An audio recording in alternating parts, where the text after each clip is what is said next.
Hello students. पिछले class में आप लोगों ने हैलोएल्केन का रिएक्शन मेटल के साथ शुरू किया था। पिछले क्लास में हम लोगों ने हैलोएल्केन का रिएक्शन मेटल के साथ शुरू किया था। उसमें सबसे पहले हम लोगों को रिएक्शन बताया गया था हैलोएल्केन का रिएक्शन मैग्नीशियम के साथ बताया गया था शुष्क ईथर की उपस्थिति में।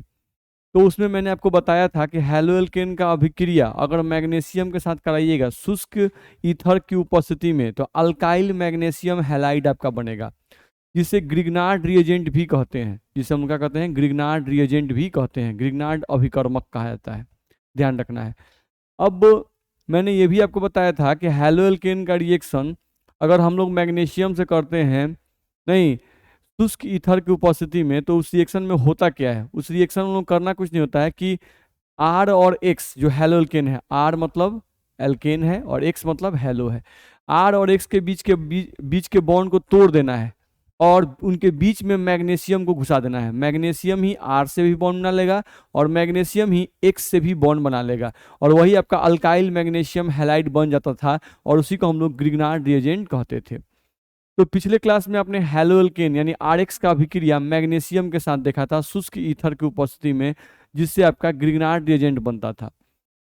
अब आज के क्लास में हम लोग को देखा जाए तो आज के क्लास में हम लोग का टॉपिक है कि हैलोएल्केन की अभिक्रिया सोडियम मेटल के साथ। ध्यान रखना है, पिछले क्लास में हम लोगों ने मैग्नीशियम के साथ देखा था, ठीक है। अब यहाँ पर सोडियम के साथ देखना है, तो वही लिखा हुआ है हैलोएल्केन की अभिक्रिया सोडियम मेटल के साथ शुष्क ईथर की उपस्थिति में। ध्यान रखना है, उसमें भी हम लोगों ने शुष्क ईथर देखा था, यहाँ भी आपका शुष्क ईथर आ रहा है। ध्यान रखना है, शुष्क ईथर की उपस्थिति में करवाने पर सममित अल्केन यानी सिमेट्रिकल अल्केन का निर्माण होता है। ध्यान रखना है, क्या बोल रहा है, ये बोल रहा है कि हैलोएल्केन का अभिक्रिया अब हम लोग को सोडियम मेटल के साथ करवाना है शुष्क ईथर की उपस्थिति में। तो इस अभिक्रिया से जो उत्पाद बनेगा वो उत्पाद क्या बनेगा, तो इस अभिक्रिया से जो उत्पाद बनेगा वो सिमेट्रिकल अल्केन बनेगा। क्या बनेगा भाई, सिमेट्रिकल अल्केन का फॉर्मेशन होगा, ठीक है, सममित अल्केन। अब कैसे बनेगा, कौन अल्केन है जिसको सिमेट्रिकल अल्केन कहते हैं, ये सब समझा जाए। चलिए, तो पहले रिएक्शन यहां से स्टार्ट करते हैं। देखो यहां पर हम लोग यहां से ध्यान दें तो यहाँ पर हम लोग को आर एक्स लिखा हुआ है, तो आर एक्स का मतलब, ये एक्स मतलब हेलो और आर का मतलब अल्केन, तो ये आपका क्या है भाई, ये आपका है हेलो एल्केन, ये है आपका हेलो एल्केन। तो मैंने हेलो एल्केन पहले लिख दिया। फिर देखो यहाँ पर भी आर और एक्स है, आर और एक्स, तो हेलो एल्केन, ये भी आपका क्या है, हेलो एल्केन, हेलो एल्केन।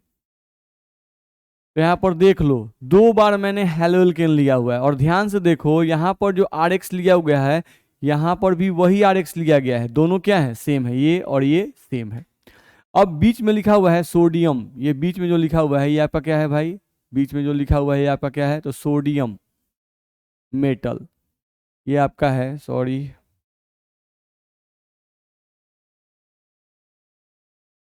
ध्यान रखना है, सोडियम मेटल है आपका, ध्यान रखना है।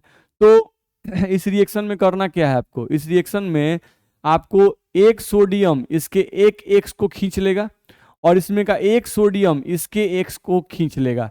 ध्यान रखना है, एक सोडियम इसके एक एक्स के साथ अभिक्रिया करेगा तो एगो NaX बनेगा, फिर एगो सोडियम इसके एक्स से अभिक्रिया करेगा तो फिर एगो NX बनेगा, यानी दो गो सोडियम इसमें का दोनों एक्स निकाल देना है।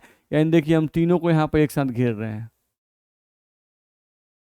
इनको निकाल देना है, एक सोडियम एक एक्स NaX, एक सोडियम एक एक्स NaX, यानी दो गो NaX निकलेगा, यानी दो गो सोडियम मिलके इसका भी एक्स और इसका भी एक्स, दोनों का एक्स खींच लेगा, खींच लिया। और अब क्या करना है, तो इस आर को इस आर के साथ जोड़ देना है, तो इस आर को इस आर के साथ जोड़िएगा तो देखिए क्या बनेगा, आर और आर आपस में जुड़ जाएंगे। देखिए यहाँ पे क्या बना, आर और आर आपस में जुड़ गए, नहीं, और 2NaX बन गया। तो ये 2NaX का मतलब क्या है, 2NaX का मतलब है NaX और प्लस में NaX। ध्यान रखना, इसी दो गो NaX को 2NaX लिखा हुआ है, ठीक है। और ये जो आपका आर बॉन्ड आर बना, यही आपका क्या है, सिमेट्रिकल अल्केन, इसी को आप बोल रहे हैं सिमेट्रिकल अल्केन। तो सिमेट्रिकल अल्केन क्यों इसे कहा जा रहा है भाई, तो सिमेट्रिकल अल्केन इसलिए कहा जा रहा है कि देख लो, ये भी आर है और ये भी आर है, दोनों ही हम लोगों का आर दिया हुआ है, तो ये क्या है हम लोग का सिमेट्रिकल अल्केन है। ठीक है, देखो जैसे हम लोग रिएक्शन यहाँ पर लिखे हुए हैं, अब यहाँ पे आर एक्स के ऊपर यहाँ क्या लिखा हुआ है, CH3Br ब्रोमोमीथेन। तो ब्रोमोमीथेन यहाँ भी लिखे हैं, यहाँ भी देखो ब्रोमोमीथेन यहाँ भी लिखे हैं। फिर यहाँ पर 2 सोडियम आपका लिया गया है, यहाँ पर आपका क्या लिया गया है, 2 सोडियम आपका यहाँ से लिया गया है। अब क्या करना है, तो इसमें का एक सोडियम और इसमें का एक ब्रोमीन, अब फिर एगो सोडियम एगो ब्रोमीन, यानी हम लोग क्या कर रहे हैं कि पूरा इन तीनों को एक साथ निकाल देंगे, ध्यान रखना है। तो एक सोडियम एक ब्रोमीन NaBr, फिर एक सोडियम एक ब्रोमीन NaBr। अब क्या करना है, तो इस कार्बन को उठा के इस कार्बन के साथ जोड़ देना है। तो देखो एगो CH3 दूसरे CH3 से जुड़ जाएगा, तो यहाँ से आपका बनेगा CH3 bond CH3 plus, plus में आपका बनेगा 2Na और ये दोनों Br मिल जाएंगे, तो NaBr प्लस NaBr आपका क्या बन जाएगा, 2NaBr। ध्यान रखना है। तो ये देख लो, ये क्या बना आपका इथेन, ये क्या बना आपका इथेन, ध्यान रखना है। तो यहाँ पर हेलोल्केन में, इस हेलोल्केन में एक कार्बन है और इस हेलोल्केन में एक कार्बन है। अब इन दोनों को हम लोग जोड़ दिए, नहीं तो हम लोग का क्या बन गया, इथेन बन गया। अब ये भी आपका सिमेट्रिकल अल्केन है। सिमेट्रिकल अल्केन क्यों है, यहाँ पर रफ में हम समझ रहे हैं। देखो यहाँ पे जो प्रोडक्ट आपका बना है वो क्या बना, CH3 सिंगल बॉन्ड CH3। अब देखो तो हम इसके बीचों बीच एक लाइन खींच दें, तो इस लाइन के इधर वाला भाग और इस लाइन के इधर वाला भाग, दोनों भाग सेम आ रहा है कि नहीं आ रहा है, यानी इस अल्केन को 2 बराबर हाफ में बांटा जा सकता है, 2 इक्वल हाफ में बांटा सकता है। एक लाइन हम खींचे तो इधर का पार्ट सेम है, नहीं तो ये क्या होगा, सिमेट्रिकल अल्केन। अगर हम ऐसा कोई अल्केन खींचते, मान लो CH3 CH2 और यहाँ से CH3, अब यहाँ पर तुम कहीं से एक लाइन खींचो, मान लो यहाँ पे एक लाइन खींचते, नहीं तो ये देखो इधर का पार्ट अलग है और इधर का पार्ट अलग है, तो ये क्या कहलाता है, ये आपका अनसिमेट्रिकल होता है, असममित। जबकि ऊपर वाला आपका क्या होगा, सिमेट्रिकल होगा, नहीं क्योंकि इधर का पार्ट सेम है। लेकिन इसमें आप कहीं से भी इस बॉन्ड से लाइन खींचो या इस बॉन्ड से लाइन खींचो, इधर का पार्ट सेम नहीं आएगा, तो वो क्या होगा, अनसिमेट्रिकल अल्केन होगा। तो सिमेट्रिकल अल्केन का मतलब होता है कि आपको कोई भी अल्केन दिया हुआ है और उस अल्केन में किसी भी बॉन्ड से आप एक लाइन खींच दो, अगर लाइन के दोनों तरफ का पार्ट सेम आ गया तो वो सिमेट्रिकल अल्केन होगा, ध्यान रखना है। और अगर कोई अल्केन आपको दिया हुआ है और आप लाइन किसी भी बॉन्ड पर से एक लाइन अगर खींच रहे हैं, नहीं और दोनों जो पार्ट है लाइन के दोनों तरफ का जो पार्ट है वो अगर सेम नहीं आता है, तो वो क्या होगा, अनसिमेट्रिकल अल्केन होगा। ठीक है, तो हम लोग को ध्यान रखना है कि हैलोएल्केन का रिएक्शन सोडियम मेटल के साथ करते हैं शुष्क ईथर की उपस्थिति में, तो हम लोगों का कौन सा अल्केन बनता है, सिमेट्रिकल अल्केन बनता है। ठीक है, जैसे ये रिएक्शन देख लो भाई, यहाँ पर क्या है, अब यहाँ पर आपका सोडियम है, 2 सोडियम, एक क्लोरीन यहाँ पे है, तो एक सोडियम और एक क्लोरीन, यहाँ से क्लोरीन को हटाओ भाई, और यहाँ से 2 सोडियम का मतलब हुआ आपका Na, आप प्लस में क्या हुआ Na, 2 गो सोडियम है ना, 2Na का मतलब, तो एगो सोडियम और एगो क्लोरीन हटाएंगे तो Na और Cl में क्या बनेगा, NaCl।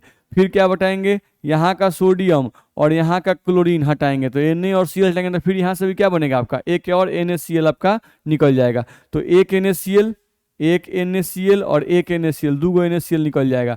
अब देखो जहाँ से क्लोरीन आपका हटा है इस कार्बन चेन में, जहाँ से क्लोरीन आपका हटा है, तो इस कार्बन का ये वाला कार्बन नहीं इस वाले कार्बन से जुड़ेगा। देखो भाई हम प्रोडक्ट यहाँ से बना रहे हैं, ध्यान से देखो प्रोडक्ट को, हम लोग लिख दिए पहला वाला CH3 CH single bond CH3। अब ध्यान दो, इसमें इस बीच वाले कार्बन से क्लोरीन हटा है तो यहीं पर बॉन्ड खाली है, तो यहाँ पर हम लोग बॉन्ड खाली कर दिए। चलो फिर देखो इसमें भी बीच वाला कार्बन है, अब इसी कार्बन को ध्यान रखना है, ये कार्बन जहां से क्लोरीन हटता है उसी कार्बन को हम लोग उस कार्बन से जोड़ेंगे। तो जहां से क्लोरीन हटा, यहां से क्लोरीन हटा, तो जहां से क्लोरीन हटेगा उन्हीं दोनों कार्बन को आपस में जोड़ना है। तो देख लो CH3 CH CH3, अब हम इसको लिखेंगे तो इससे यहाँ लिखेंगे, फिर से देख लो भाई CH, यहाँ से CH3 और यहाँ से आपका CH3, देख लो यहाँ पर आपका CH3 CH CH3 CH3 CH CH3, फिर इस पर एक बॉन्ड किए और फिर देख लो CH CH3 और CH3, देख लो CH CH3 और CH3। ये भी अल्केन क्या है, सिमेट्रिकल है। कैसे, आप यहाँ से एक बीचों बीच लाइन खींच दो, यहाँ पे हम लोग बीचों बीच एक लाइन खींच दें तो इस लाइन के इस पार देखो और लाइन के इस पार देखो, दोनों तरफ जो आपको कार्बन चेन मिलेंगे वो सेम मिलेंगे, तो ये भी आपका कैसा अल्केन होगा, तो ये भी आपका सिमेट्रिकल अल्केन होगा। ये भी आपका सिमेट्रिकल अल्केन होगा भाई, ध्यान रखना है। ये लाइन आप मत खींचेंगे, बस आपको ये फील करने के लिए मैंने ये लाइन खींचा है। इस लाइन को आप क्या करेंगे, मिटा लेंगे, ध्यान रखना है। तो इस तरह से आप प्रोडक्ट बना सकते हैं, ठीक है।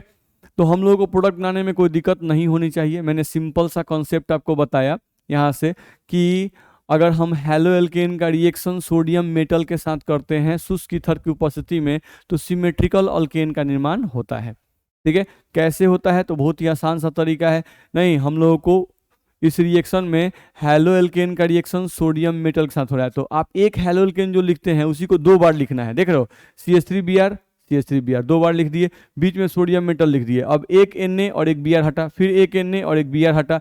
अब ये कार्बन चेन और ये कार्बन चेन आपस में जुड़ जाएगा, तो प्रोडक्ट क्या बना, CH3 इथेन बन गया। और प्लस में आपका क्या बना, 2Na और ये ब्रोमीन मिलकर 2NaBr प्रोडक्ट आपका बन गया, ध्यान रखना है। उसी तरह से मैंने नीचे वाले एग्जाम्पल में भी किया है, तो आपको ये रिएक्शन समझ में आ जाएगा, ठीक है, कोई दिक्कत नहीं होगा। चलिए हम आगे बढ़ते हैं।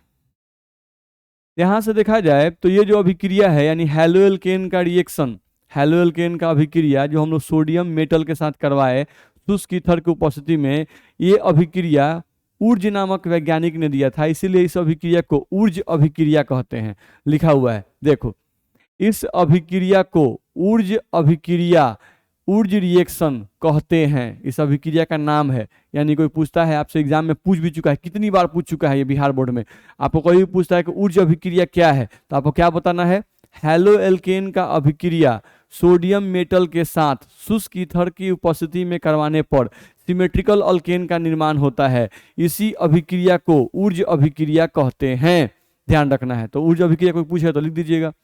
चलिए, इस अभिक्रिया के द्वारा मूल हैलाइडों में उपस्थित कार्बन परमाणुओं से दुगने कार्बन परमाणु वाले एल्केन का निर्माण होता है।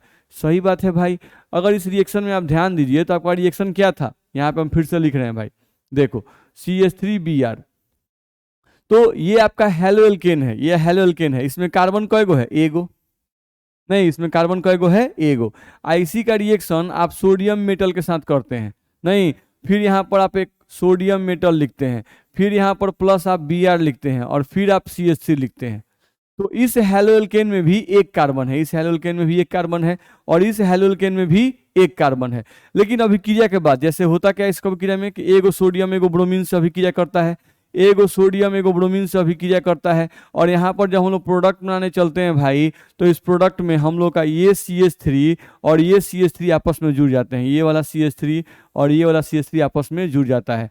तो यहाँ पे आपका बनता है CH3 सिंगल बॉन्ड CH3, नहीं, और एगो NaBr और एगो NaBr मिलके क्या बनाता है, 2 गो NaBr। यही प्रोडक्ट हम लोग पीछे बना रहे थे अभी पहले पेज में।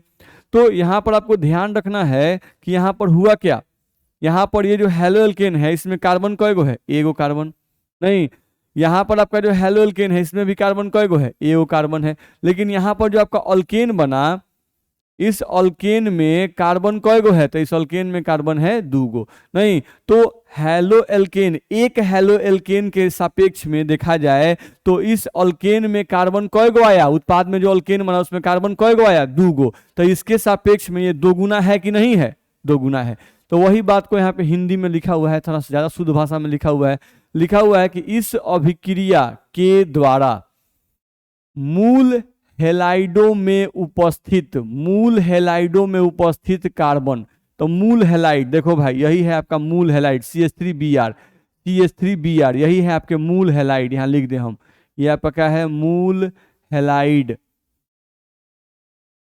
यानी मेन हैलाइड, कोनो मूल हैलाइड कोनो कंपाउंड नहीं है भाई, ज्यादा दिमाग मत लगाने लगिएगा। मूल हैलाइड मतलब ये क्या है, आपका मेन हैलाइड, हैलो एल्केन है ये आपका, ध्यान रखना है। तो मूल हैलाइड में उपस्थित कार्बन परमाणुओं से दुगने कार्बन परमाणु से दुगने कार्बन परमाणु वाले अल्केन का निर्माण होता है।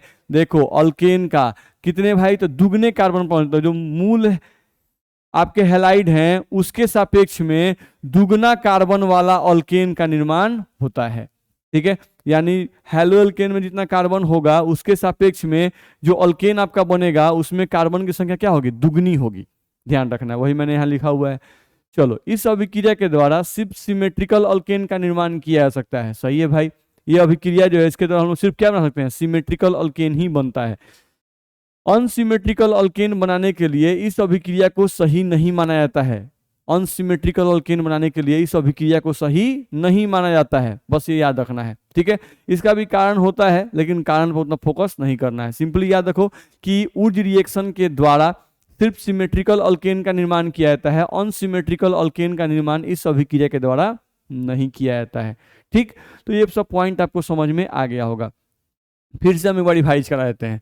हमने ये कहा कि ऊर्ज रिएक्शन क्या है, तो हमने ये कहा कि हैलोएल्केन का अभिक्रिया सोडियम मेटल के साथ शुष्क ईथर की उपस्थिति में कराने पर सिमेट्रिकल अल्केन का निर्माण होता है। इसी अभिक्रिया को ऊर्ज अभिक्रिया कहते हैं, ठीक है। इस अभिक्रिया में क्या होता है, सेकंड जो पॉइंट लिखा हुआ है, तो इस अभिक्रिया में क्या होता है, तो हैलाइडो में जो कार्बन होते हैं, नहीं, उसके सापेक्ष में जो उत्पाद में अल्केन बनता है, तो अल्केन में हैलाइडो के सापेक्ष में दुगने कार्बन उपस्थित रहते हैं भाई, ये हम लोग को ध्यान रखना है, ठीक है। और यह अभिक्रिया अनसिमेट्रिकल अल्केन बनाने के लिए सही नहीं मानी जाती है। इस अभिक्रिया से सिर्फ सिमेट्रिकल अल्केन ही बनेगा, ठीक। तो ऊर्ज रिएक्शन के बारे में इतना बात याद रखिएगा, ठीक है। आगे बढ़ते हैं, चलिए हम लोग अगले पॉइंट पे आए। तो यहाँ पे क्या हम लोग को दे रहा है, अगला पॉइंट है आपका एलिमिनेशन रिएक्शन।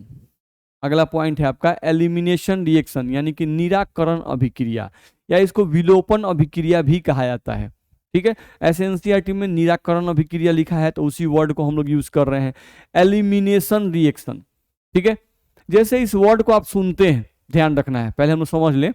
एलिमिनेट करना नहीं बोलते हैं, किसी ऑफिस में से किसी को एलिमिनेट कर देना, तो ऑफिस में से एलिमिनेट कर देना मतलब हटाना।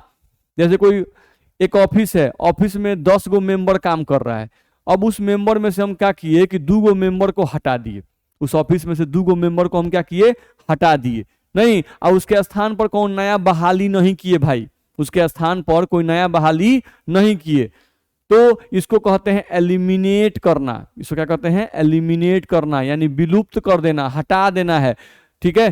तो यदि किसी ऑफिस में से पुराने मेंबर को हटा दिया जाए और उसके स्थान पर नए मेंबर को जोड़ा नहीं जाए, तो इस तरह के प्रोसेस को निराकरण कहते हैं, विलोपन कहते हैं, एलिमिनेशन कहते हैं, ध्यान रखना है। यदि किसी ऑफिस में से पुराने मेंबर को हटा दिया जाए और उसके स्थान पर नया मेंबर जोड़ लिया जाए, तो उस प्रक्रिया को प्रतिस्थापन कहते हैं, सब्स्टिट्यूशन कहते हैं, ये पहले हम पढ़ा चुके हैं, ठीक। संयोजन किसे कहते हैं भाई, तो यदि किसी मेंबर में 10 आदमी है और 2 मेंबर और बढ़ा दिए और उसके बढ़ने से कोई पुराना मेंबर जो है वो हटा नहीं, तो इसको कहते हैं संयोजन, ठीक है। लेकिन हम लोग यहाँ पे क्या पढ़ रहे हैं, एलिमिनेशन रिएक्शन। तो एलिमिनेशन रिएक्शन का मतलब क्या होगा भाई, निराकरण अभिक्रिया। निराकरण अभिक्रिया का मतलब क्या होगा, तो निराकरण अभिक्रिया या विलोपन अभिक्रिया का मतलब होता है कि यदि किसी अभिक्रिया में कार्बन चेन पर से कुछ परमाणुओं को या ग्रुप को हटा दिया जाए, लेकिन उनके स्थान पर कोई नया परमाणु और ग्रुप नहीं जोड़ा जाए, तो वैसी अभिक्रिया को निराकरण अभिक्रिया कहते हैं। ध्यान रखना, वैसी अभिक्रिया क्या कहते हैं, निराकरण अभिक्रिया। फिर से बोल रहे हैं, यहाँ पर जो लिखा हुआ है देखो, यदि किसी अभिक्रिया में दिए गए कार्बन चेन पर से किसी परमाणु या ग्रुप को हटाया जाए, देख रहे हो, यदि किसी अभिक्रिया में दिए गए कार्बन चेन पर से किसी परमाणु या ग्रुप को क्या किया जाए भाई, हटाया जाए, लेकिन उसके स्थान पर किसी नए परमाणु या ग्रुप को जोड़ा नहीं जाए, ध्यान रखना है, ठीक है। पुराने ग्रुप को हटाया गया लेकिन उसके स्थान पर कोई नया ग्रुप जोड़ा नहीं गया, तो इस प्रकार के अभिक्रिया को ही निराकरण अभिक्रिया कहते हैं। इस तरह के अभिक्रिया को ही निराकरण अभिक्रिया कहते हैं, ध्यान रखना है। अब निराकरण अभिक्रिया लिखने का तरीका है भाई, इस तरह से निराकरण अभिक्रिया लिखा जाता है, ठीक है। तो ये देखो क्या है, ये देखा जाता है, यहाँ पे कार्बन है, यहाँ पर भी कार्बन है, और यहाँ पर एक्स का मतलब क्या होता है, हैलोजन। एक्स का मतलब क्या है यहाँ पर, हैलोजन, नहीं। तो अगर कोई कार्बन चेन आपको दिया है उससे हैलोजन लग गया, तो ये क्या आपका बना, हैलोएल्केन। तो यहाँ पर ये जो चीज दिया हुआ है वो हमारा क्या है भाई, तो ये हमारा हैलो एल्केन है। निराकरण अभिक्रिया कैसे लिखा है, तो उसी बात को हम लोग देख रहे हैं। तो पहले हम देख रहे हैं कि ये आपका हैलो एल्केन है और ये बी माइनस लिखा है, तो बी माइनस का मतलब यहाँ पे समझना है बेस। बी माइनस मतलब क्या समझना है, बेस। बेस का टेंडेंसी क्या होता है, तो ये H प्लस एक्सेप्ट करता है। H प्लस, बेस का मतलब होता है H प्लस ग्रहण करने वाला, H प्लस ग्रहण करने वाला, ध्यान रखना है। ठीक है, तो यहाँ पर बी माइनस जो लिखा है वह बी माइनस क्या है, बेस। तो बेस क्या करता है, H प्लस ग्रहण करने वाला बेस कहलाता है। ठीक है, अब जनरली जो बेस होता है ये किस हाइड्रोजन को ग्रहण करता है, तो हमको ध्यान रखना है कि सामान्यतः सामान्यतः बेस बीटा कार्बन के हाइड्रोजन को, बेस बीटा कार्बन के हाइड्रोजन को ग्रहण करता है। बीटा कार्बन के हाइड्रोजन को ग्रहण या आकर्षित करता है, आकर्षित करता है। तो ये बात हम लोग को ध्यान रखना होगा कि बेस जो होता है, बेस ये सामान्यतः किस कार्बन भाई, तो बीटा कार्बन के हाइड्रोजन को आकर्षित करता है। चलो, तो यहाँ पे जो आपको हैलो एल्केन दिया हुआ है, तो ध्यान रखना है हैलोजन जिस कार्बन से जुड़ा होता है, हैलोजन जिस कार्बन से जुड़ा होता है उसे अल्फा कार्बन कहते हैं, और अल्फा कार्बन से जुड़े हुए कार्बन को बीटा कार्बन कहते हैं भाई।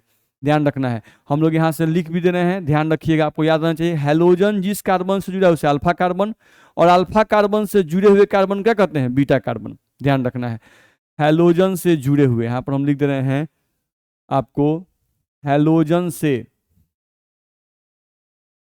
हैलोजन से जुड़े हुए, हैलोजन से जुड़े हुए, हैलोजन से जुड़े हुए कार्बन को अल्फा कार्बन कहते हैं, को अल्फा कार्बन कहते हैं।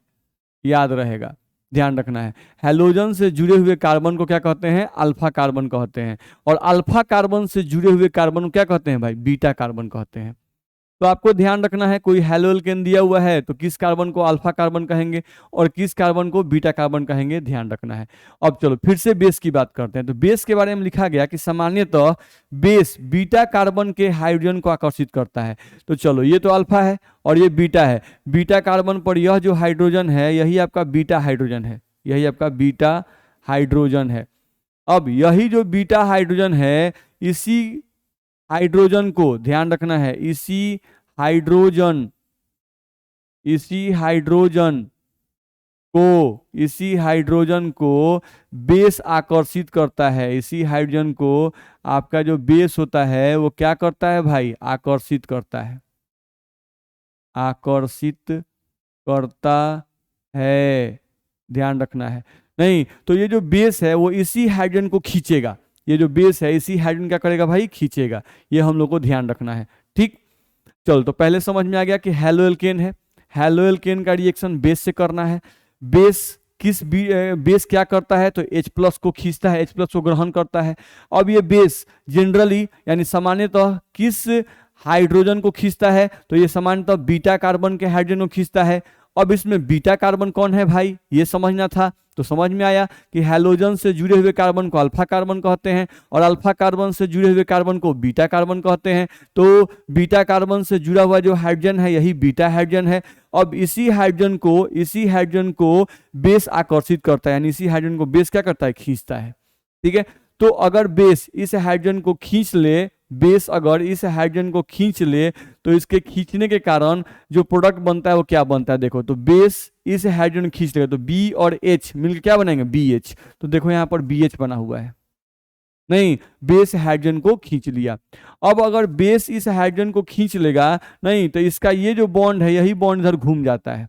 देखो, बेस इस हाइड्रोजन को इलेक्ट्रॉन देगा तो हाइड्रोजन अपना इलेक्ट्रॉन छोड़ देगा, तो हाइड्रोजन इलेक्ट्रॉन कहाँ घूमेगा, इधर तरफ घूमेगा। तो यहाँ पे क्या आएगा, डबल बॉन्ड आएगा। तो देखो यहाँ पे डबल बॉन्ड आया है, तो यहाँ पे आपका प्रोडक्ट जो मेन प्रोडक्ट है वो क्या बनता है, अल्कीन।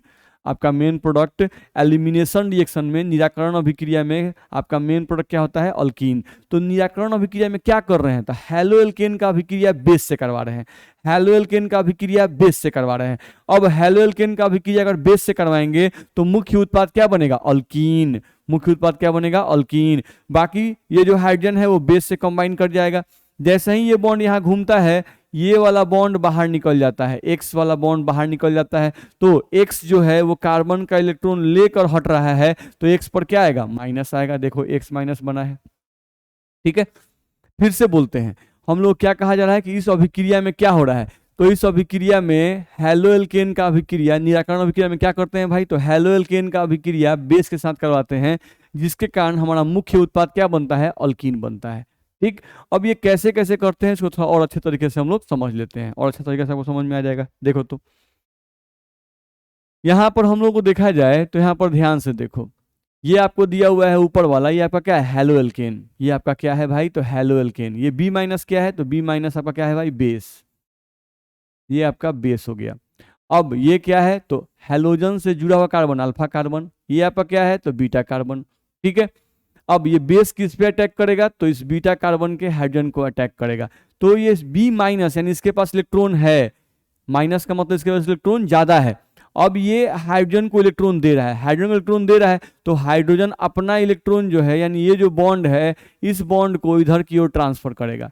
काहे ये बॉन्ड इधर घुमा रहा है, ये जो बॉन्ड ऐसे था उसको ऐसे घुमा रहा है, ये जो बॉन्ड ऐसे था उसको ऐसे घुमा रहा है। क्यों घुमा रहा है, क्योंकि सोचो हैलोजन, यहाँ पर एक्स क्या है, हैलोजन, और हैलोजन जो होता है ये क्या होता है, मोर इलेक्ट्रोनिगेटिव। हैलोजन क्या होता है, मोर इलेक्ट्रोनिगेटिव होता है। नहीं तो मोर इलेक्ट्रोनिगेटिव है और कार्बन लेस इलेक्ट्रोनिगेटिव होता है। तो ये हैलोजन कार्बन से इलेक्ट्रॉन ऊपर की ओर खींचता है, तो अगर ये खींचेगा तो इस कार्बन पर क्या आएगा, पार्शियल पॉजिटिव चार्ज। नहीं तो ये कार्बन अपने बगल वाले कार्बन से इलेक्ट्रॉन खींचेगा तो इस पर भी क्या आएगा, पार्शियल पॉजिटिव चार्ज। ध्यान रखना है। देखो हैलोजन इलेक्ट्रॉन इस कार्बन से खींचा, तो ये कार्बन इस कार्बन से इलेक्ट्रॉन खींचा, नहीं ध्यान रखना है, तो ये बॉन्ड को खींच रहा है। नहीं तो जैसे ही हाइड्रोजन को, जैसे ही इस हाइड्रोजन को ये बेस, इस हाइड्रोजन को जैसे ही इलेक्ट्रॉन देगा, ये बेस जैसे ही इलेक्ट्रॉन देगा, तो बॉन्ड किधर की तरफ जाएगा, जिधर इलेक्ट्रॉन की कमी होगी। तो यहां पर देखो हाइड्रोजन इलेक्ट्रॉन खींच रहा है तो कार्बन पर पॉजिटिव चार्ज आ गया, यानी कार्बन पर इलेक्ट्रॉन की कमी है। तो जैसे ही ये बेस हाइड्रोजन को इलेक्ट्रॉन देगा, हाइड्रोजन का इलेक्ट्रॉन उधर ट्रांसफर होगा जिधर बॉन्ड में खिंचाव है। तो बॉन्ड में खिंचाव इधर ना हो रहा है भाई, बॉन्ड में खिंचाव ऐसे ऐसे, ध्यान रखना है। ठीक है, तो हम लोग अगर ध्यान दें यहां पर,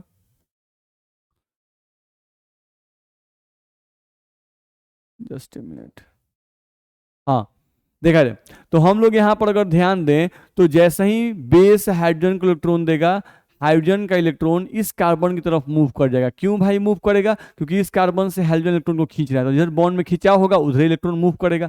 अब जैसे ही ये इलेक्ट्रॉन इसकी तरफ मूव करेगा, ये जो इलेक्ट्रॉन है जो खिंचाव उत्पन्न कर रहा है, ये इलेक्ट्रॉन मूव कर जाएगा एक्स की तरफ। ठीक है, देखो ध्यान से, हाइड्रोजन जो है, हाइड्रोजन इसको एक इलेक्ट्रॉन चाहिए, वो बेस से मिल गया, हाइड्रोजन का इलेक्ट्रॉन फ्री हो गया, तो हाइड्रोजन का इलेक्ट्रॉन इधर मूव किया, तो कार्बन तो बॉन्ड 4 बनाता है, तो ये कार्बन देखो ध्यान से 1 2 3 4, ये 4 बॉन्ड बना चुका है। अब जैसे ही हाइड्रोजन वाला जो बॉन्ड ऐसे था वो ऐसे मूव करेगा, तो इस कार्बन के पास बॉन्ड कई गो होने लगेगा, 5 गो। तो जैसे ही इसके पास 5 गो बॉन्ड होने लगेगा, इसको कोई ना कोई बॉन्ड अपना तोड़ना पड़ेगा, तो ये अपना बॉन्ड तोड़ दिया। नहीं क्योंकि कार्बन 5 बॉन्ड नहीं बनाएगा भाई, तो जैसे ही ये बॉन्ड यहाँ मूव करेगा तो इस कार्बन के पास 5 बॉन्ड होने लगेगा, तो इस कार्बन को अपना एक बॉन्ड तोड़ना पड़ेगा। तो ये कार्बन अपना एक बॉन्ड तोड़ दिया, नहीं यही बॉन्ड खींच रहा था, तो कार्बन को इलेक्ट्रॉन, हाइड्रोजन वाला इलेक्ट्रॉन इस कार्बन को मिल गया, तो हाइड्रोजन वाला इलेक्ट्रॉन इस कार्बन को मिल गया, तो इस कार्बन को जो इलेक्ट्रॉन खींच रहे थे उनको उठा के दे देगा कि लीजिए हटिए। ध्यान रखना है।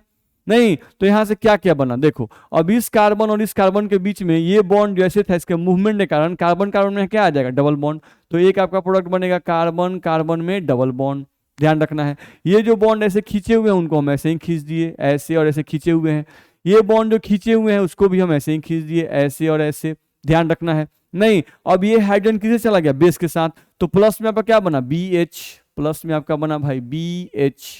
ध्यान रखना है, प्लस यहां से जो आपका हैलोजन हटा वो कार्बन का एक इलेक्ट्रॉन लेकर हट रहा है, तो कार्बन पर कोई माइनस या प्लस क्यों नहीं आ रहा, कार्बन का इलेक्ट्रॉन लेकर हटा, कार्बन प्लस क्यों नहीं आ रहा, क्योंकि कार्बन को इलेक्ट्रॉन किसका मिल गया, हाइड्रोजन इलेक्ट्रॉन मिल गया, नहीं इसीलिए कार्बन में कोई चार्ज नहीं आया। अब ये X हट जाएगा, तो x जब हटेगा तो x पर क्या आएगा, माइनस चार्ज, तो x माइनस। यही आपका रिएक्शन जो है कुछ इस तरह से ये रिएक्शन आपका होता है, ध्यान रखना, कुछ इस तरह से आपका ये रिएक्शन होता है।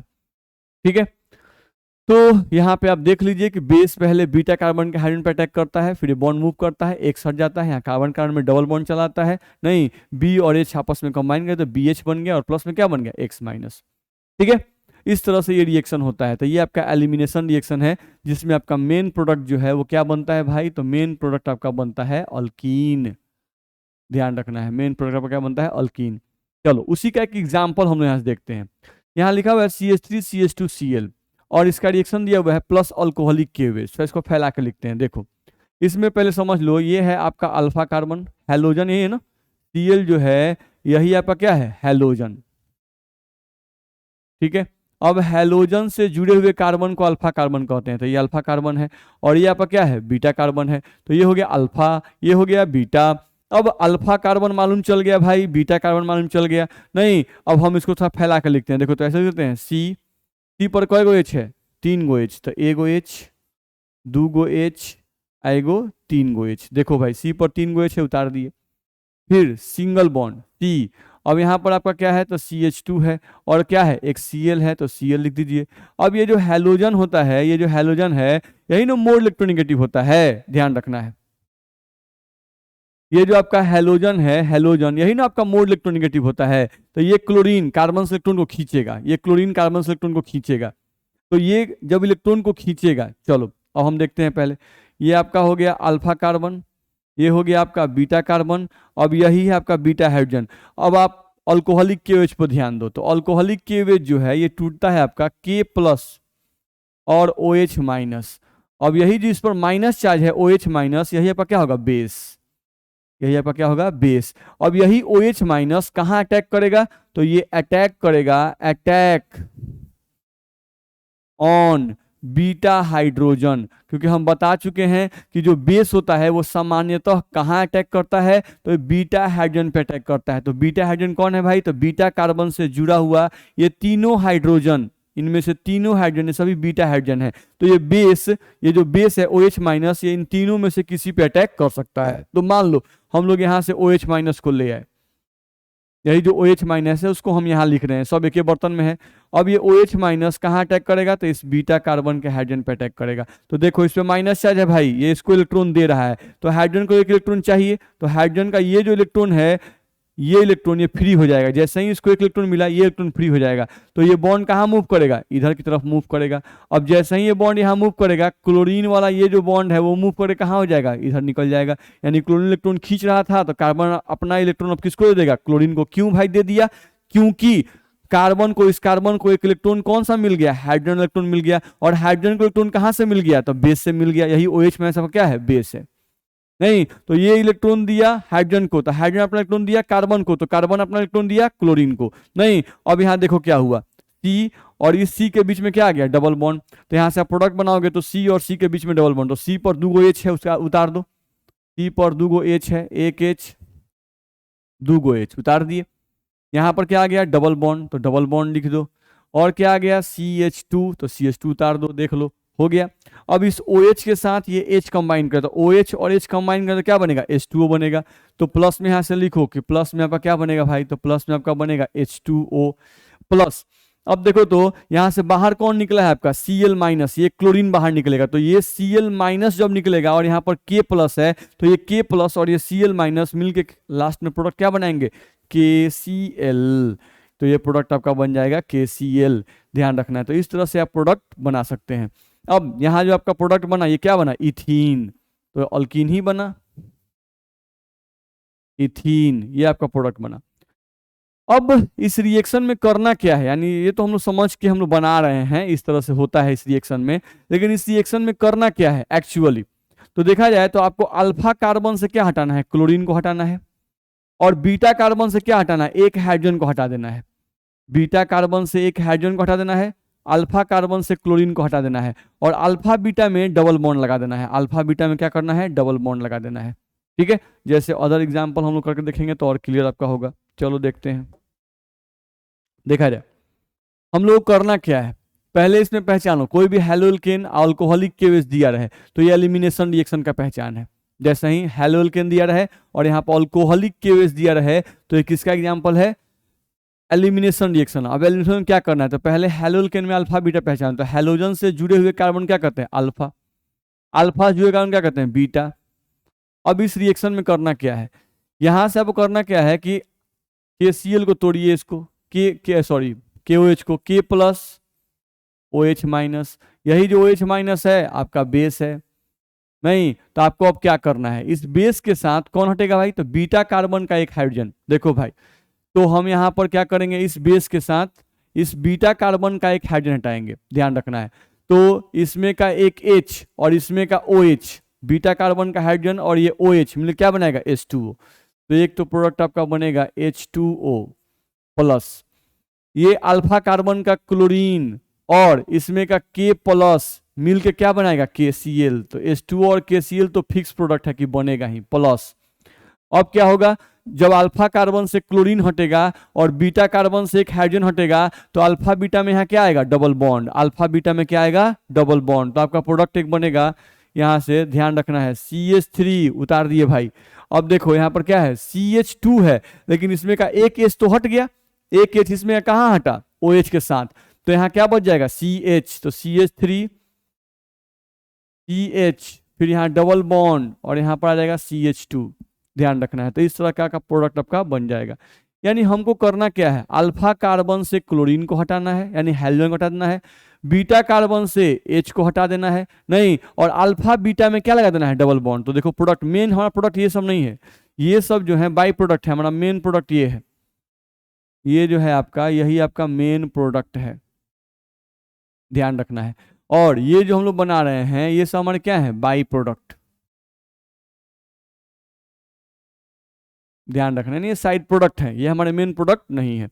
तो आपको ध्यान रखना होगा कि यहाँ पर हम लोग क्या और क्या रहे हैं, तो अगर कोई हेलोल्केन दिया है उसका रिएक्शन अल्कोहलिक के वजह से दिया है तो आपको क्या करना है, अल्फा कार्बन से हेलोजन को हटाना है, बीटा कार्बन से एक हाइड्रोजन को हटाना है और अल्फा बीटा में क्या लगा देना है, डबल बॉन्ड लगा देना है, नहीं और आपका मेन प्रोडक्ट ये बन जाएगा। बाकी बाई प्रोडक्ट आपको याद रहेगी कैसे बनता है तो बनाइए, नहीं याद है तो मत बनाइए। बाई प्रोडक्ट में टेंशन नहीं लेना है, मेन प्रोडक्ट आपको लिखने आना चाहिए।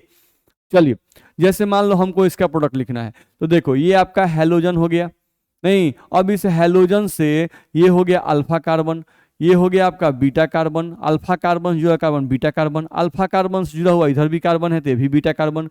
अब इसमें देखा है तो बीटा कार्बन इसमें कई गो हो गया, 2 गो, इसमें बीटा कार्बन इधर भी आ गया इधर भी आ गया, तो इससे आपका 2 प्रोडक्ट बनेगा, इससे आपका क्या बनेगा, 2 प्रोडक्ट बनेगा। अब कैसे बनेगा बना लेते हैं, देखा जाए क्या करना है, तो अल्फा कार्बन से ब्रोमीन को हटाना है और बीटा कार्बन से एक H को हटाना है और अल्फा बीटा में क्या लगाना है, डबल बॉन्ड लगाना है। तो पहले एक अल्कीन जो बनेगा उसको पहले बनाइए, तो हम उतार रहे हैं CH3 CH2, अभी भी भाग नहीं लिया तो इसको सेम उतार देंगे, CH3 CH2। देखो भाई हम यहाँ उतारते हैं CH3 CH2, तो ये आपका हो गया CH3 CH2। अब यहाँ पे CH उतार दिए,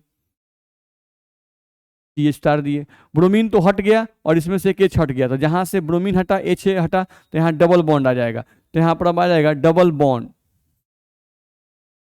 CH2, ये आपका एक अल्कीन बनेगा भाई। नहीं अब इसमें और भी प्रोडक्ट बनेंगे, जैसे इसमें का OH और इसी में का H हटता है तो H2O बनता है और इसमें का K और इसमें का Br मिलता है तो KBr बनता है, तो वो उससे मतलब नहीं है, हमारा मेन प्रोडक्ट ये बनेगा। अब एक बार क्या कर सकते हैं, अब इस अल्फा और बीटा को लेते हैं, अल्फा कार्बन से ब्रोमीन को हटा दें और बीटा कार्बन से इस बीटा कार्बन से H को हटा दें, तो इस अल्फा बीटा में डबल बॉन्ड आएगा, प्रोडक्ट बनाते हैं भाई CH3, यहाँ पर अब एक H हट गया तो क्या बचा CH, 2 गो H था 1 गो H हट गया तो CH, अब इनके बीच में डबल बॉन्ड आएगा, डबल बॉन्ड ब्रोमीन हट गया CH सिंगल बॉन्ड, अब इसको जैसा है वैसा उतार दीजिए CH3, ये प्रोडक्ट आपका बना। तो एक अल्कीन आपका ये बनेगा, एक अल्कीन आपका ये बनेगा।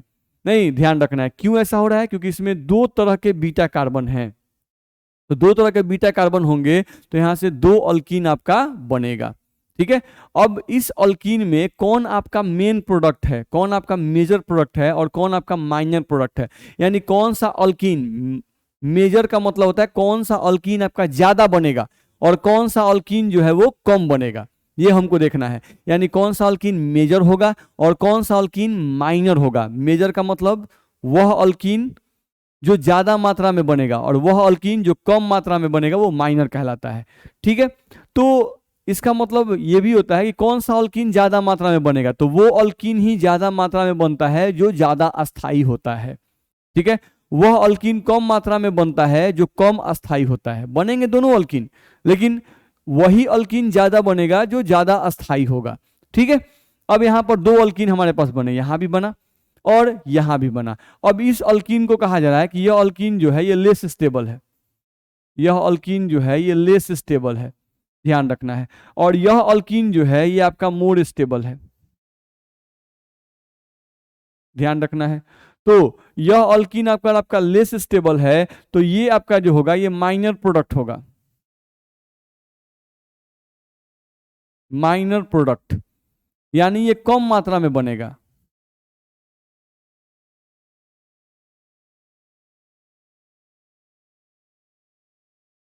ये आपका कम मात्रा में बनेगा, जबकि यह अल्कीन मोर स्टेबल है तो ये आपका मेजर प्रोडक्ट होगा,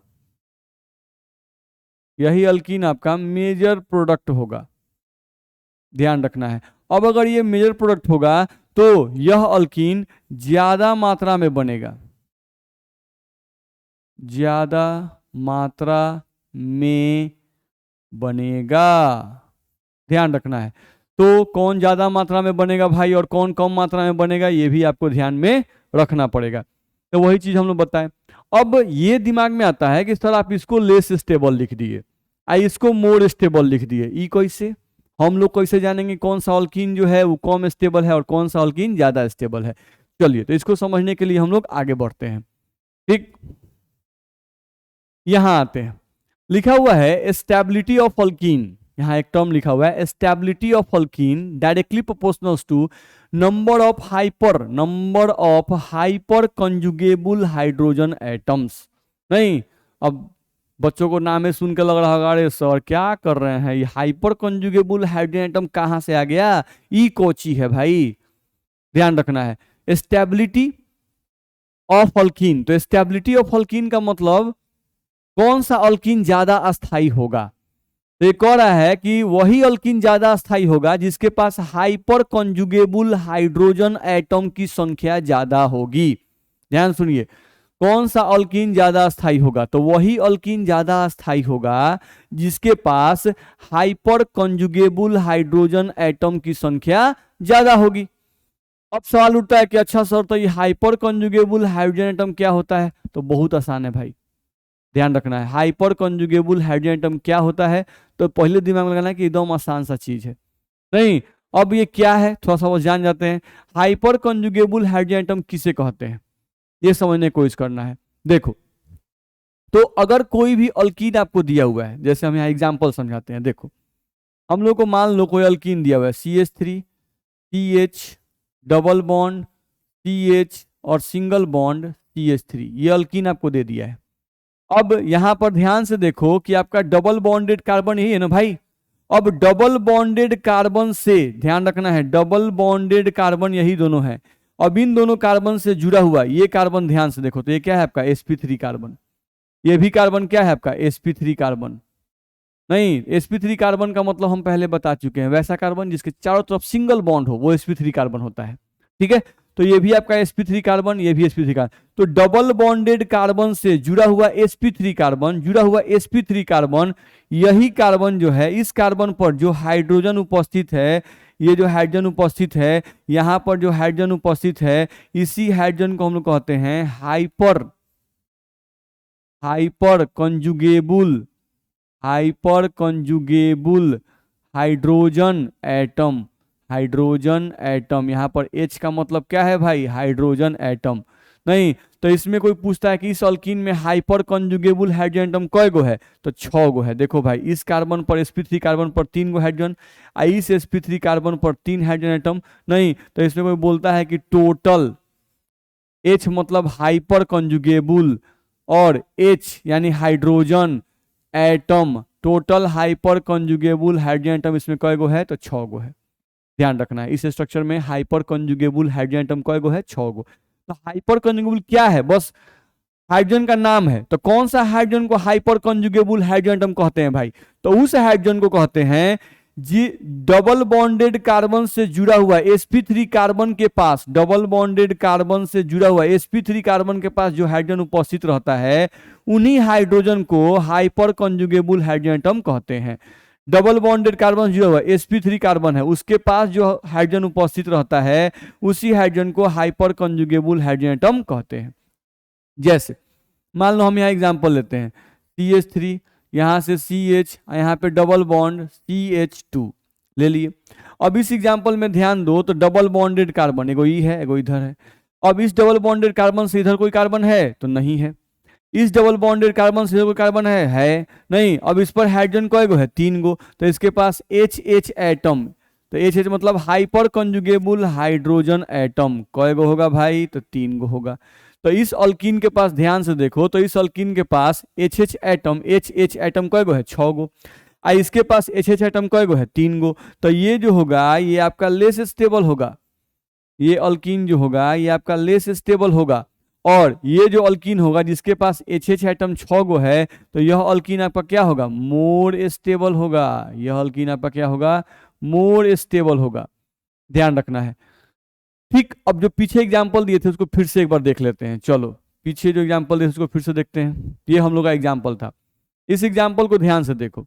यहाँ जो अल्कीन आपका बना हुआ है इसमें देखो डबल बॉन्डेड कार्बन यही दोनों है। अब इससे जुड़ा हुआ sp3 कार्बन, इसके पास हाइड्रोजन 3 गो। इससे जुड़ा हुआ sp3 का, इस पे हाइड्रोजन 3 गो। तो इसके पास कोई पूछे कि इसके पास भाई HH एटम कय गो है? तो इसके पास HH एटम जो है वो 6 गो है, इसलिए मोर स्टेबल है। इसमें देखो यहाँ पर अगर देखा जाए तो डबल बॉन्डेड कार्बन ये और ये है। अब इससे देखना है कि इस कार्बन से कोई sp3 कार्बन जुड़ा हुआ है इधर, तो इधर कोई कार्बन जुड़ा हुआ नहीं है। इस कार्बन से इधर आ जाओ तो इस कार्बन से ये कार्बन जुड़ा हुआ है और ये कार्बन के चारों तरफ सिंगल बॉन्ड है, तो ये sp3 कार्बन है। अब इस कार्बन के पास हाइड्रोजन कय गो है? 2 गो है। इस कार्बन के पास हाइड्रोजन 2 गो है। ध्यान रखना है, डबल बॉन्डेड कार्बन से जुड़ा हुआ कार्बन देखना है।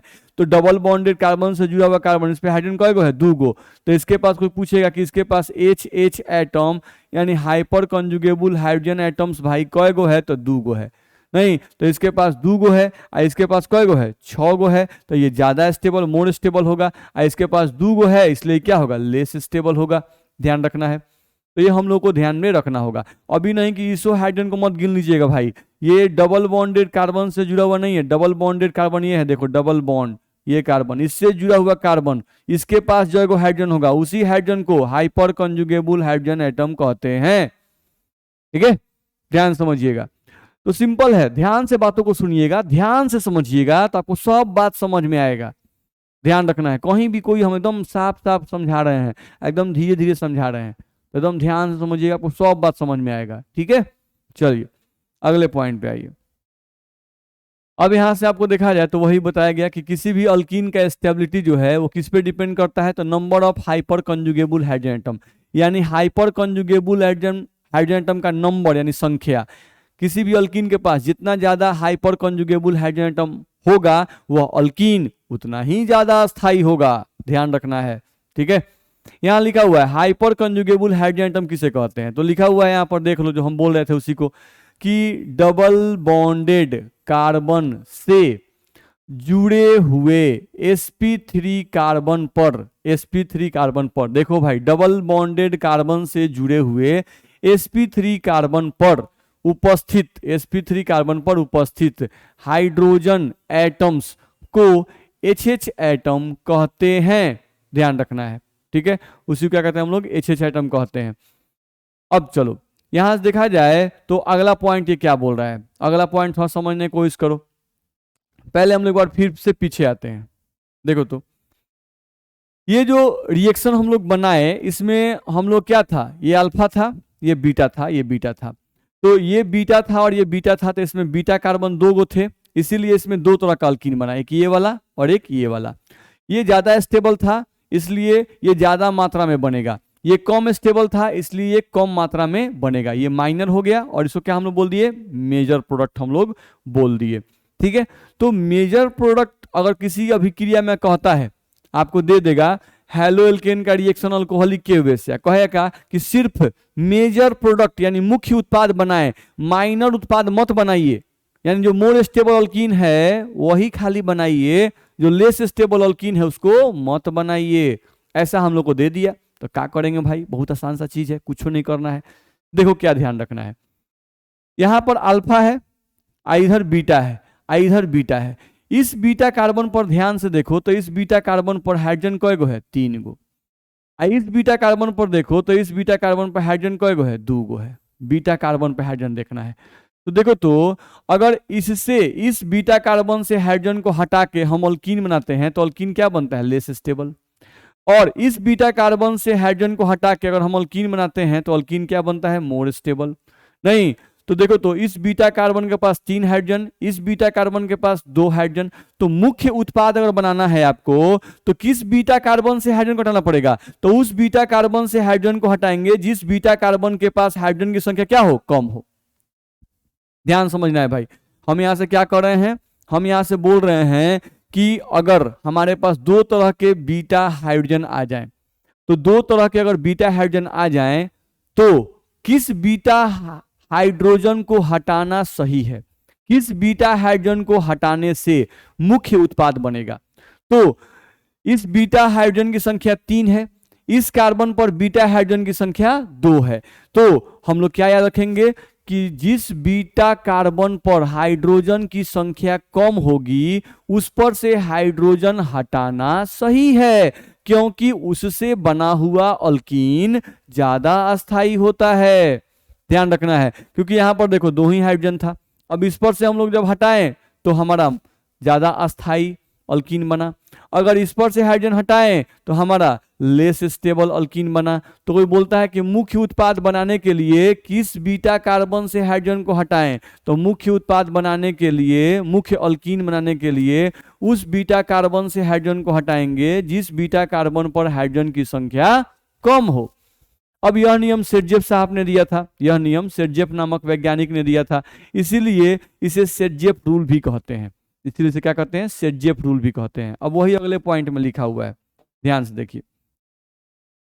यहां लिखा हुआ है कि एलिमिनेशन रिएक्शन में, एलिमिनेशन रिएक्शन यानी कि विलोपन अभिक्रिया, निराकरण अभिक्रिया में उस बीटा कार्बन से हाइड्रोजन को हटाते हैं जिस बीटा कार्बन पर हाइड्रोजन की संख्या कम होती है। ध्यान रखना है, जिस पर हाइड्रोजन संख्या होती है भाई कम होती है, उस बीटा कार्बन से हाइड्रोजन को हटाते हैं जिस बीटा कार्बन पर हाइड्रोजन की संख्या कम होती है, क्योंकि उससे बना अल्कीन ज्यादा अस्थाई होता है, क्योंकि उससे बना अल्कीन ज्यादा अस्थाई होता है। ध्यान रखना है, ठीक है। यह नियम सेटजेफ नामक वैज्ञानिक के द्वारा दिया गया था, इसीलिए इसे सेटजेफ रूल भी कहते हैं, इसीलिए इसे सेटजेफ रूल भी कहते हैं। तो यही सब हम लोग को बताया गया। तो इस पॉइंट को आप ध्यान से पढ़ सकते हैं, आपको कहीं भी दिक्कत हमारे हिसाब से नहीं होना चाहिए। देख लीजिए, कहीं दिक्कत हो तो आप पूछिएगा हमसे, ठीक है। मेरे हिसाब से कोई दिक्कत नहीं होगा। चलिए अगले पॉइंट पे आते हैं। अब यहाँ पे कुछ एग्जाम्पल भाई दे दिया गया है, आसान सा आप बना सकते हैं। क्या करना है देखते हैं। यहाँ पे हैलोजन दिया हुआ है, यहाँ पे कार्बन है, तो यही आपका अल्फा है। अल्फा जो है कार्बन, ये आपका बीटा है, ये इधर भी है, ये भी आपका बीटा है। नहीं, अब देखना है कि अल्फा कार्बन से क्या हटता है, ब्रोमीन हटता है। बीटा कार्बन से क्या हटता है, तो हाइड्रोजन हटता है। नहीं तो हम यहाँ से एक हाइड्रोजन को हटाएंगे, यहाँ से एक ब्रोमीन को हटाएंगे और अल्फा बीटा में क्या लगा देंगे, डबल बॉन्ड। तो हम प्रोडक्ट यहाँ से बना रहे हैं भाई, हमारा प्रोडक्ट यहाँ से बनेगा CH3C, फिर ऊपर एक आ जाएगा CH3, फिर नीचे भी आ जाएगा CH3, फिर सिंगल बॉन्ड, यहाँ पे आ जाएगा CH, यहाँ पे आ जाएगा डबल बॉन्ड, फिर यहाँ पे आ जाएगा CH और यहाँ सिंगल बॉन्ड CH3। बाकी बाई प्रोडक्ट हमको मतलब नहीं है, ये प्रोडक्ट आपका बन जाएगा, ध्यान रखना है। अब हम लोग इस अल्फा कार्बन से ब्रोमीन को हटाए और इस बीटा कार्बन से हाइड्रोजन को हटाए और एक अल्कीन बना दिए। अब इस बीटा कार्बन पर देखा जाए कि क्या एक और अल्कीन बनेगा, तो एक और अल्कीन नहीं बनेगा। काहे नहीं बनेगा, क्योंकि इस बीटा कार्बन पर नो हाइड्रोजन इज प्रेजेंट, कोई हाइड्रोजन उपस्थित नहीं है। No hydrogen is present, no hydrogen is present, यहाँ कोई हाइड्रोजन उपस्थित नहीं है। अब अगर कोई हाइड्रोजन उपस्थित ही नहीं है भाई, नहीं, तो क्या इस बीटा कार्बन पर से हाइड्रोजन कहाँ से हटाइएगा, और यहाँ पे अल्फा बीटा में क्या डबल बॉन्ड लाएंगे, नहीं लाएंगे, तो आपका एक गो उत्पाद बनेगा। हाँ, अब इस बीटा कार्बन पर भी हाइड्रोजन होता तो एक और अल्कीन बनता, नहीं, अब इसमें एक ही अल्कीन बनेगा क्योंकि इस बीटा कार्बन पर हाइड्रोजन है और इस बीटा कार्बन पर हाइड्रोजन नहीं है। ठीक है, तो ये अल्कीन आपका कैसे बना, तो कैसे बना भाई, अल्फा कार्बन से ब्रोमीन, बीटा कार्बन से हाइड्रोजन, अल्फा बीटा में डबल बॉन्ड, बन गया प्रोडक्ट, सिंपल। इसका प्रोडक्ट बनाना है, देखो भाई यहाँ पे कार्बन है, तो ब्रोमीन से जुड़ा हुआ कार्बन यही अल्फा कार्बन है, अल्फा कार्बन से जुड़ा हुआ कार्बन यही आपका बीटा कार्बन है, अल्फा कार्बन से जुड़ा हुआ कार्बन यही आपका बीटा कार्बन है, लिख दिए। अब इस बीटा कार्बन पर हाइड्रोजन कय गो है, 2 गो है, 1 गो 2 गो, कार्बन 4 बॉन्ड बनाता है, 1 बॉन्ड 2 बॉन्ड 3 बॉन्ड 4 बॉन्ड, ये कार्बन 1 बॉन्ड 2 बॉन्ड 3 बॉन्ड और 1 4 बॉन्ड। तो देखो भाई ये बीटा कार्बन और ये बीटा कार्बन सेम है, कैसे सेम है भाई, इस बीटा कार्बन पर भी 2 हाइड्रोजन, इस बीटा कार्बन पर भी 2 हाइड्रोजन, तो आप किसी पर से भी हटा सकते हैं। तो मान लो आपको अल्फा से क्या हटाना है, ब्रोमीन, और इस बीटा कार्बन से हाइड्रोजन हटा दो, नहीं, और अल्फा और बीटा में क्या ला दो, डबल बॉन्ड, तो यहाँ से आपका प्रोडक्ट क्या बनता भाई, तो प्रोडक्ट कुछ इस तरह का बनता।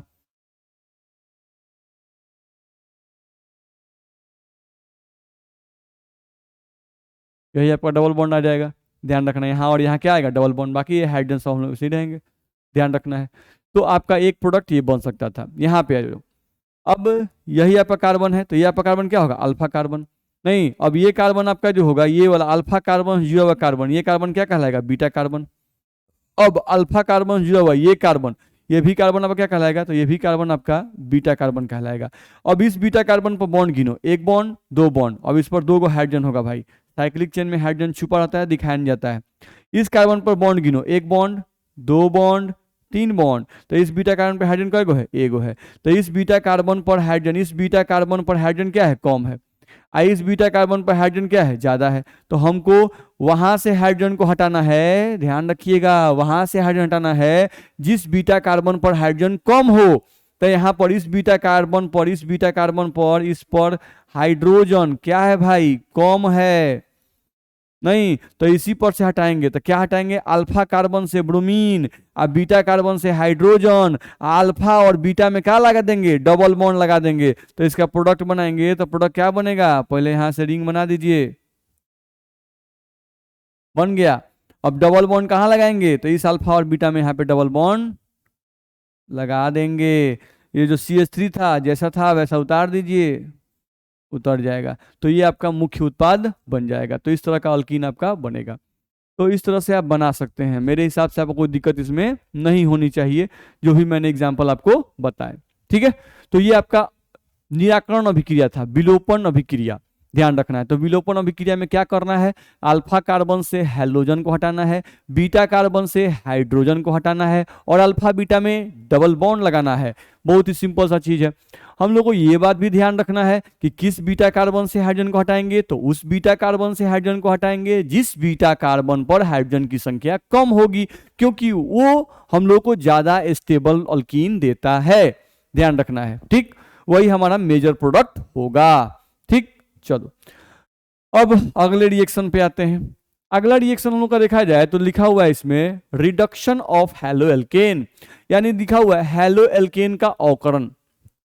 अब हमको रिडक्शन करवाना है। तो देखो भाई, जब भी हम केमिस्ट्री में, ऑर्गेनिक केमिस्ट्री में जब भी रिडक्शन कहें, तो रिडक्शन यानी अवकरण, अवकरण का मतलब होता है एडिशन ऑफ हाइड्रोजन। हम यहाँ लिख दे रहे हैं, अवकरण का मतलब ही होता है, क्या होता है भाई, addition of hydrogen, addition of hydrogen, ध्यान रखना है, ध्यान रखना। जब भी हम लोग कहें कि भाई देखो रिडक्शन कराना है, रिडक्शन रिएक्शन, तो रिडक्शन रिएक्शन का मतलब ध्यान रखना है क्या होता है भाई, हाइड्रोजन का संयोजन, हाइड्रोजन को यदि किसी कार्बन चेन पर जोड़ दिया जाए तो उस अभिक्रिया को ही रिडक्शन रिएक्शन कहते हैं। तो हमको अब यहाँ पर हैलो एल्केन का रिडक्शन करना है, इसका मतलब हैलो एल्केन पर हाइड्रोजन को जोड़ना है, हैलो एल्केन पर हाइड्रोजन को जोड़ना है। अब कैसे जोड़ेंगे वही हम लोग को देखना है यहाँ पर। चलो भाई, देखो यहाँ पर हम लोग का जो रिएक्शन दिया उसको पहले देख लेते हैं। ये RX लिखा है, तो RX का मतलब जानते हो, हेलो एल्केन। ये आपका क्या है भाई, हेलो हेलो एल्केन। कितनी बार हम इसको हेलो बोल चुके हैं, हेलो एल्केन। चलो अब इसमें ये आपका क्या है, तो हाइड्रोजन। ये आपका क्या है, hydrogen, H bond H, H2 है आपका। इस रिएक्शन में क्या करना है, निकल, Na दिया हुआ है, तो निकल आपका क्या है भाई, तो निकल आपका कैटलिस्ट है। कैटलिस्ट का मतलब आप समझते हैं बहुत अच्छे तरीके से, उत्प्रेरक है ये। अब हमको करना क्या है, तो इसमें से एक H और इसमें से एक X, HX को निकाल दो और इस R और इस H को जोड़ दो। तो R और H को जोड़ोगे तो यहां से प्रोडक्ट बनेगा RH plus HX, RH plus HX, बस यही बनाना है, हो गया। नहीं, अब ये जो RH बना इसी को अल्केन कहते हैं, इसे हम लोग क्या कहते हैं, अल्केन। देख लो, तुमको समझ में आ जाएगा कि अल्केन है कि नहीं। CH3Cl, ये क्या है, क्लोरोमीथेन। इसको आप क्या बोलते हो भाई, तो ये आपका है क्लोरो मीथेन, ये आपका क्लोरोमीथेन है। अब क्लोरोमीथेन हेलोल्केन है, इसका रिएक्शन इससे करना है, हाइड्रोजन से करना है। तो क्या करें भाई, तो यहां से एक H और यहां से एक क्लोरीन को बाहर निकाल दो, तो HCl निकल गया। और इस हाइड्रोजन को और इस कार्बन को एक साथ जोड़ दो भाई, तो जोड़ोगे तो CH3 है, एक हाइड्रोजन जब इस पर जोड़े तो क्या बनेगा, CH4। तो देखो क्या बना, मीथेन। तो मीथेन अल्केन ना है भाई, यहाँ से क्या बना, मीथेन। और प्लस में आपका हैलोजन एसिड बनेगा, H और Cl मिलकर क्या बनेगा, HCl। तो HCl क्या है, हैलोजन एसिड है, हाइड्रोक्लोरिक एसिड। इसी का प्रोडक्ट बनाना है, तो क्या करेंगे, यहाँ से क्लोरीन को हटाएंगे, यहाँ से H को हटाएंगे। अब जहाँ से हम लोग क्लोरीन को हटाए हैं, इस H को वहीं पर हम लोग ले जाकर जोड़ेंगे, इस कार्बन पर जोड़ देंगे, तो प्रोडक्ट यहाँ से बनेगा CH3CH। इस पर एक H जुड़ेगा तो CH है तो CH2 हो जाएगा और CH3 उतर जाएगा। प्रोडक्ट यहाँ से बनाइएगा तो आपका बनेगा CH3 CH2 और यहाँ से CH3 और प्लस में तो HCl आपका बनेगा ही, ध्यान रखना है। तो ये क्या बना आपका, प्रोपेन। तो ये सब अल्केन ही ना बन रहा है भाई, ये सब क्या बन रहा है, अल्केन। देख रहे हो, मीथेन, इथेन, प्रोपेन, यही सब प्रोडक्ट बन रहा है। तो मेरे कहने का सेंस सिर्फ ये है कि अगर हेलो एल्केन का, देखो भाई, हेलो एल्केन का अगर आप रिडक्शन करवाओगे, यानी हेलो एल्केन पर अगर हाइड्रोजन को जोड़ोगे निकल उत्प्रेरक की उपस्थिति में या प्लैटिनम प्लैटिनम उत्प्रेरक की उपस्थिति में, तो आपका मुख्य उत्पाद क्या बनेगा, अल्केन बनेगा। और एक बाई प्रोडक्ट में क्या बनेगा, हैलोजन एसिड बनेगा। ठीक है, तो देख लो, वही हम लोग को लिखा भी हुआ है यहाँ पर जो मैंने बताया। हेलो एल्केन की अभिक्रिया, हेलो एल्केन की अभिक्रिया H2 के साथ निकल उत्प्रेरक या प्लैटिनम उत्प्रेरक की उपस्थिति में करवाने पर अल्केन तथा हैलोजन एसिड का निर्माण होता है। देख लो, अल्केन यानी मीथेन और HCl यानी हैलोजन एसिड का निर्माण होता है। तो यही आपका रिएक्शन हो गया। तो इस तरह से हम लोग का हेलो एल्केन का जो रिएक्शन वाला पोर्शन था वो सब खत्म हो गया, ध्यान रखना है। ठीक है, तो हेलो एल्केन में सबसे पहले आप क्या पढ़े थे, प्रिपरेशन ऑफ हेलो एल्केन, यानी हेलो एल्केन को कैसे बनाते हैं।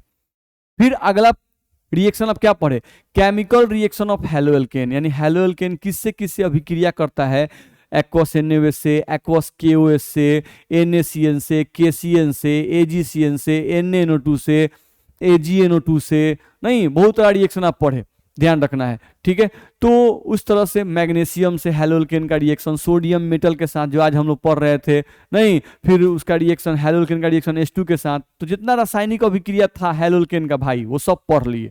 हेलोल्केन का सारा रासायनिक अभिक्रिया खत्म हो गया, हेलोल्केन का प्रिपरेशन भी आप पढ़ लिए, नहीं तो हेलोल्केन के बारे में हम लोग सब कुछ खत्म कर लिए, ध्यान रखना है। अब हेलोल्केन का भौतिक गुण देखना है, तो बड़ी ही आसान होता है भौतिक गुण, नहीं, जिसको हम लोग अगले क्लास में पढ़ेंगे। आज के क्लास में हम लोग इतना ही पढ़ेंगे, ध्यान रखना है। ठीक है, तो इसको अब आप ढंग से रिवाइज कर लेंगे, हेलोल्केन का प्रिपरेशन और हेलोल्केन का रासायनिक अभिक्रिया, इनको आप ढंग से एक बार रिवाइज कर लीजिए। ठीक है, क्योंकि ये चैप्टर आपका खत्म हो गया। भौतिक गुण एक क्लास का होता है, तो कल हम आपका भौतिक गुण पढ़ाएंगे और ये भौतिक गुण जैसे ही पढ़ा देंगे आपका हेलोल्केन खत्म हो जाएगा, ध्यान रखना है। ठीक है, तो एक क्लास का ये आपका हेलोल्केन बचा हुआ है, हेलोल्केन आपका खत्म हो जाएगा। ठीक है, तो आज के लिए इतना ही, ओके, थैंक यू।